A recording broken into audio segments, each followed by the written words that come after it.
Welcome to HornAfrica Insight, your source for East Africa news and analysis. Today, we bring you 5 major stories. Trump signals a U.S. role in ending Sudan's war. Malaysia's prime minister concludes his Ethiopia visit.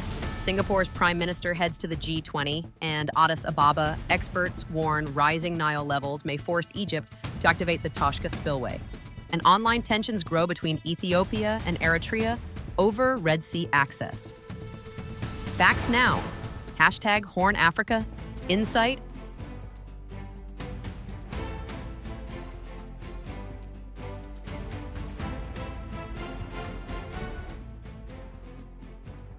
U.S. President Donald Trump says he is ready to help end the war in Sudan. He made the statement after Saudi Crown Prince Mohammed bin Salman asked the U.S. to take a more active role. Trump spoke during a Saudi investment forum and confirmed that he discussed Sudan with the Crown Prince at the White House earlier this week. Trump said, work to support peace efforts began within 30 minutes of the request. He said the United States will work with Saudi Arabia, the UAE, Egypt, and other partners to push for an immediate end to fighting and to address the humanitarian crisis.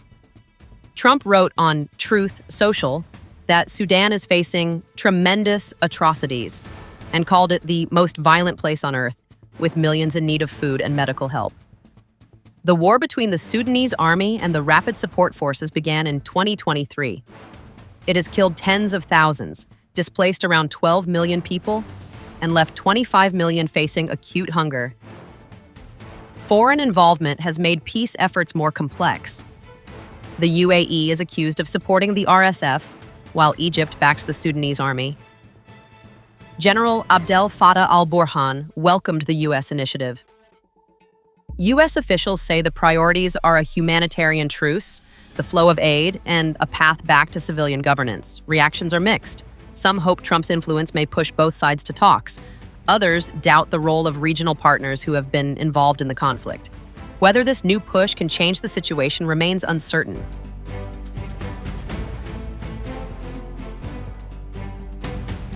Malaysian Prime Minister Anwar Ibrahim has concluded his 3-day visit to Ethiopia, marking 60 years of diplomatic relations. The visit follows Prime Minister Abiy Ahmed's trip to Malaysia last year. The two countries signed 4 agreements covering tourism, health cooperation, air services, and city partnerships between Addis Ababa and Kuala Lumpur.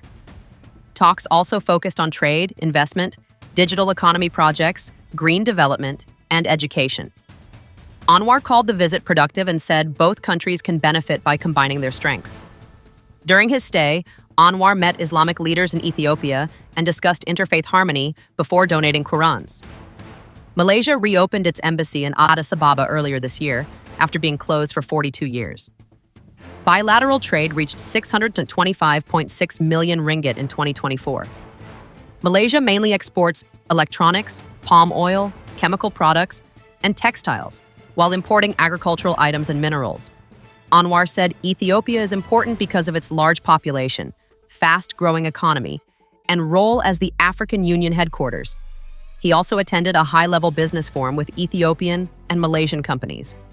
He later met Ethiopia's President Taye Atske-Selassie and AU chairperson Mahamudu Ali Yusuf.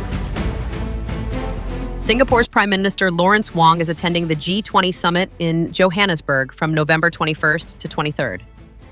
This year's theme is solidarity, equality, sustainability. Discussions will center on climate change, global inequality, and geopolitical tensions. Although Singapore is not a G20 member, it has been a regular invited guest for nearly 2 decades. The G20 represents 85% of the world economy and 75% of global trade. After the summit, Wong will travel to Ethiopia from November 23rd to 25th at the invitation of Prime Minister Abiy Ahmed. This is his first visit to Africa as Prime Minister. Ethiopia and Singapore are working on cooperation in transport, digital services, and capacity-building programs. Trade between the two countries reached 275 million Singapore dollars in 2024.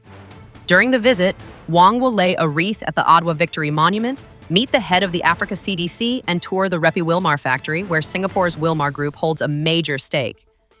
Singapore sees Africa as a growing region, expected to be the world's fastest-growing continent by 2029. The visit aims to open new economic and diplomatic opportunities for both countries. An Egyptian water expert has warned that rising Nile levels may soon force authorities to open the Toshka Spillway for the first time this season. Dr. Abbas Sharaki, professor of water resources and irrigation, said new satellite images show the Grand Ethiopian Renaissance Dam, GERD, has begun operating some of its upper turbines, sending additional water downstream towards Sudan and Egypt. In a post on Facebook, Sharaki explained that the Nile's water level has been steadily increasing since September 2025. If the trend continues, Egypt may need to open the Toshka Spillway, a safety channel in southern Egypt designed to divert excess water from Lake Nasser. The spillway remains closed as of now. Sharaki noted that images captured over recent days show limited turbine activity at the Grand Ethiopian Renaissance Dam, GERD, more than 2 months after its official inauguration. However, the 2 lower turbines, which are usually used during high flows, have remained shut since mid-July. Based on data from Sudan's Ad-Diem station on the Ethiopian border, the Blue Nile is currently delivering between 100 and 200 million cubic meters per day. A coordinated campaign on X, largely shared by Ethiopian government supporters, embassies, and consular pages, is urging Eritrea to enter negotiations with Ethiopia on securing commercial access to the Red Sea. The messaging highlights shared culture, economic benefits, and Ethiopia's landlocked challenges. It also includes accusations that Eritrea has supported armed groups in Amhara and Tigray, claims Asmara strongly rejects.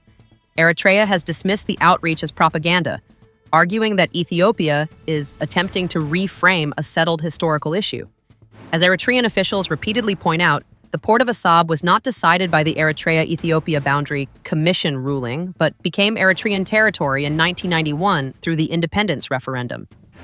They accuse Ethiopia of trying to reopen the question under the banner of sovereign sea access, which they say violates the core principles of the 2018 Peace and Friendship Agreement, especially Article 1, ending the state of war and respecting sovereignty and territorial integrity.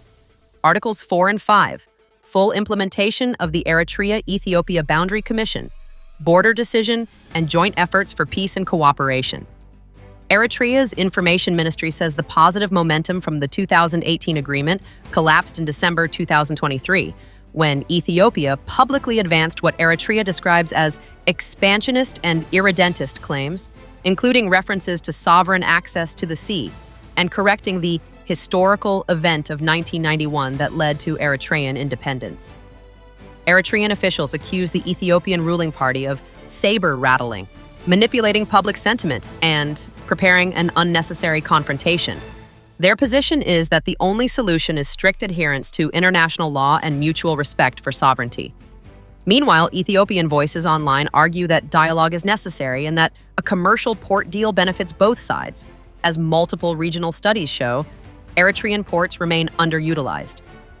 The exchange has sharply divided users on X between Ethiopians calling for pragmatic economic arrangements and Eritreans firmly defending independence and territorial integrity.